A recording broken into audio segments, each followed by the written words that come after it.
사도행전 14장 1절로 7절까지 말씀. 이에 이고니온에서 두 사도가 함께 유대인의 회당에 들어가 말하니 유대와 헬라의 허다한 무리가 믿더라. 그러나 순종하지 아니한 유대인들이 이방인들의 마음을 선동하여 형제들에게 악감을 품게 하거늘 두 사도가 오래 있어 주를 힘입어 담대히 말하니 주께서 그들의 손으로 표적과 기사를 행하게 하여 주사 자기 은혜의 말씀을 정언하시니 그 시내의 무리가 나뉘어 유대인을 따르는 자도 있고 두 사도를 따르는 자도 있는지라. 이방인과 유대인과 그 관리들이 두 사도를 모욕하며 돌로 치려고 달려더니 그들이 알고 도망하여 루가오니아의 두 성 루스드라와 더베와 그 근방으로 가서 거기서 복음을 전하니라. 아멘. 이 말씀의 축복과 은혜가 우리 교회 가운데서도 충만하기를 예수 이름으로 축복합니다. 두 사도가 14절부터 본격적으로 사도라는 용어를 쓰기 시작했어요. 어제 사도 얘기했습니다. 두 사도, 아포스톨로스, 보냄을 받았다라는 뜻입니다. 그래서 이 보냄을 받았다, 하나님께로부터 파송되어졌다, 이런 의미로 쓰여진 사도가 이게 시대가 지나면서 사도 시대를 표현하는 그런 직분으로 이렇게 등장하기 시작합니다. 하나님께서 보냄받은 사람이다라는 뜻이에요. 사도라는 말이.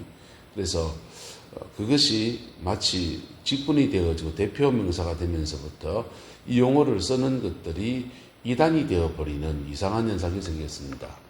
사도라는 용어를 쓰는 것이 그래서 좀 오늘 시대에 사도라는 용어를 쓰면 신사도 시대 운동이냐 이런 비난을 받게 됩니다. 어제 말씀 구현대 말하면 피터 와그너 박사님께서 사도라는 용어를 쓴 것은 신사도라는 말을 쓴 것은 사실은 오늘 시대에만 한정해서 쓴 말이 아니에요. D.L. 무디나 찰스 필드나 이런 부흥운동의 초기의 사람들도 사도적인 사람이다. 심지어 말틴 루터나 존 칼빈 같은 사람들도 하나님이 인물 중심으로 교회를 끌고 나갈 때 사도적인 사람들이 일어난다라는 겁니다. 그리고 그 사도적인 사람이 혼자 하는 게 아니라 함께 그 일을 동력하는, 조력하는 사람들이 함께 등장해서 네트워크한다는 거죠. 그래서 D.L. 무디의 부흥운동에도 무디의 부흥운동에 연결된 많은 사람들이 있었고 그 부흥운동에 영향을 받은 사람들이 무디 신학교라는 걸 세워서 그렇게 일꾼들을 길러내고 사역자를 길러내는 일들이 있었던 것이고 요한 웨슬레 이런 분들도 사실은 사도인 거죠. 사도. 와그너 박사님의 말씀에 따르면. 근데 어쨌든 이 제도, 초대교회의 제도를 재현하자라고 하는 운동이었다는 겁니다. 그리고 그런 의미에서 귀한 운동일 수도 있는데 여기에도 역시 사람이 하는 일이기 때문에 그 내부에도 부작용이 있었고 외부의 비판이 일어나면서 아주 이단 시대에 크게 이렇게 말려들었다. 그 얘기했습니다. 저는 그 정신을 존중합니다. 이고니온에서 두 사도가 파송받은 두 바나바와 바울이라고 하는 두 명이 사도로 이렇게 전환을 받습니다. 회당에 들어가서 말하였는데 유대인과 헬라의 허다한 무리가 믿음을 받아들이게 됐다라는 것입니다. 할렐루야. 그리고 순종하지 않은 유대인들이 이방인의 마음을 선동하여 형제들의 악한 마음을 품게 했다. 이것은 앞에 비시대 안디옥에서나 똑같이 유대율법주의와의 싸움이 막 펼쳐지게 된 겁니다. 초대교회가 확산되어지면서 유대율법주의, 안식일을 지키면서 당시에 경건한 사람들이라고 하는 유대교에 입교한 이방인들처럼 그렇게 교회로 들어온 사람들을 유대교에 입교한 경건한 사람들처럼 신앙생활을 하기 위해서 유대인화시켜야 된다. 이런 민족주의라는 것을 교회가 떠나지 말아야 된다라고 하는 운동이 교회 안에서 강력하게 일어났고 그것에 대해서 사도 바울이 계속 정론했습니다. 그리고 기독교를 우주적 기독교, 전지구적 기독교, 모든 민족을 아우르는 기독교로 이렇게 탈바꿈한 사람은 사도 바울이라고 하는 것이 역사의 평가입니다. 근데 정말 그럴까요? 하나님이 원래 디자인하신 것입니다. 할렐루야. 하나님은 아브라함을 부르셔서 너와 네 자손을 위해서 모든 민족이 복을 받게 하겠다라고 하는 하나님이 원래 디자인하신 것입니다. 그럼 이스라엘 민족의 포지션은 뭡니까? 이스라엘 민족의 포지션은 그렇게 모든 민족을 주의 백성 삼을 때 그때 제사장적 민족이 필요하다는 겁니다. 그래서 이스라엘 민족은 제사장 나라가 되고라는 뜻입니다.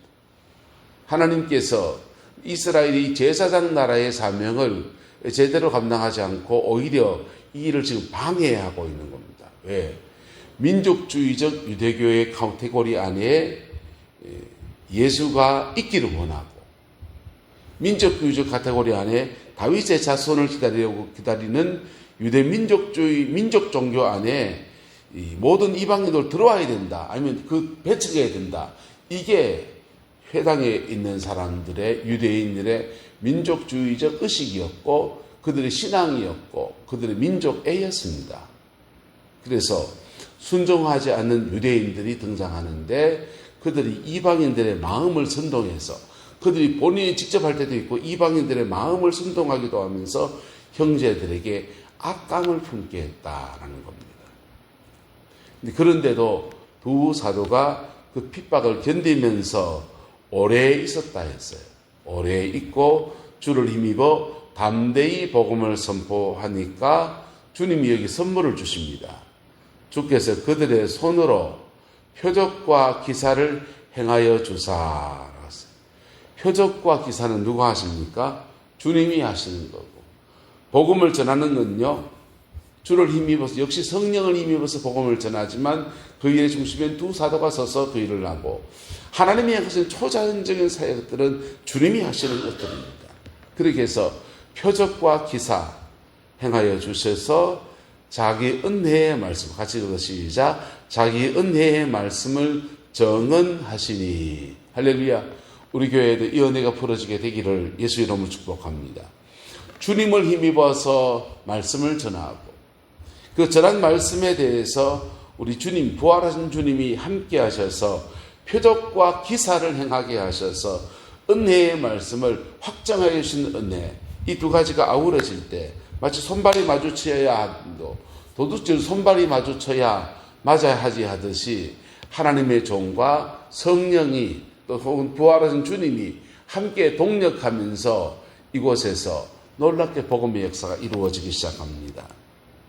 그 시내에 이제 사람들이 이 복음을 받아들인 무리가 많아지니까 그 시내에 무리가 나뉘어 유대인을 따르는 자도 있고 또 누구도 있고 두 사로를 따르는 자도 있고 또 어떤 분은요 양다리도 있고 이쪽 다리 저쪽 다리만 있는 게 아니고 양다리도 있고 저 양다리는 누구겠습니까? 유대인으로서 바울 사도의 말씀에 호감을 가진 분들이 양다리일 수 있습니다. 또는 경건한 자들로서 유대교에 이미 마음의 심취해 있는데 사도 바울과 또 마음을 또 함께 할 때 양다리가 될 수도 있습니다. 근데 이 양다리가 되는 과정들이 있는데 이런 상황이 되니까 이방인과 유대인과 그 관리들이 두 사도를 뭐하여 모욕하여 뭘로 치려했다?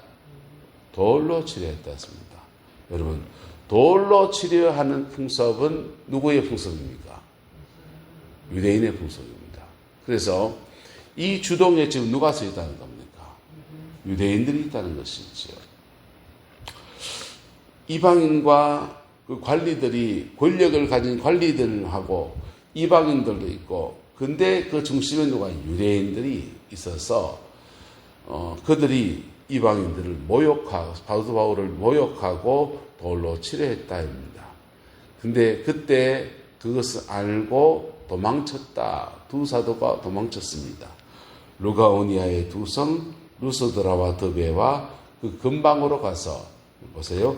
그렇게 핍박을 받으면 움츠러들어서 골방에 숨어서 기도를 하면서 하나님, 주님의 일을 하면 왜 이렇게 고난이 많은지, 왜 이렇게 두디 맞는지, 내가 뭘 잘못했는지 자신 막 돌아보고 막 한탄하고 세월을 한탄하고 막 그렇게 하지 않았다는 겁니다.